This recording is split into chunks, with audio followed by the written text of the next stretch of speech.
పామరు నియోజకవర్గంలోని నిమ్మలూరులో 362 కోట్ల భారీ వ్యయంతో నిర్మించిన Bharat electronic limited bell company అత్యాధునిక యూనిట్ను నిన్న గౌరవ ప్రధానమంత్రి శ్రీ నరేంద్ర మోడీ గారు వర్చువల్గా ప్రారంభించి జాతికి అంకితం చేశారు.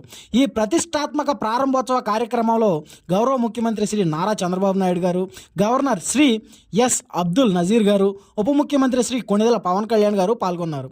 2016లో మన ముఖ్యమంత్రి శ్రీ నారా చంద్రబాబు నాయుడు గారు శంకుస్థాపన చేసిన ఈ ప్రాజెక్టు నేడు దేశ రక్షణ రంగంలో కీలక పాత్ర పోషించనుంది. ఇక్కడ అత్యాధునిక నైట్ విజన్ పరికరాలు, యాంటీ డ్రోన్ టెక్నాలజీ మరియు ఇతర ఎలక్ట్రో ఆప్టిక్ ఉత్పత్తులు తయారవుతాయి.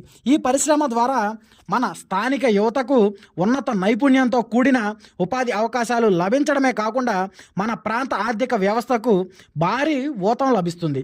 పామరు అభివృద్ధికి బాటలు వేసిన ఇంత పెద్ద భారీ ప్రాజెక్టును పామరు నియోజకవర్గానికి అందించినందుకు పామరు నియోజకవర్గ ప్రజల తరపున భారత ప్రధాని నరేంద్ర మోడీ గారికి, నారా చంద్రబాబు నాయుడు గారికి, ఉప ముఖ్యమంత్రి కొణిదెల పవన్ కళ్యాణ్ గారికి కృతజ్ఞతలు తెలియజేశారు పామరు నియోజకవర్గ ఎమ్మెల్యే కుమార్ రాజా, అలాగే పామరు యువత. మరి మన పామరు నియోజకవర్గంలో ప్రతిష్టాత్మక బెల్ కంపెనీ రావడంపై మీ అభిప్రాయాన్ని కామెంట్ రూపంలో తెలియజేయండి.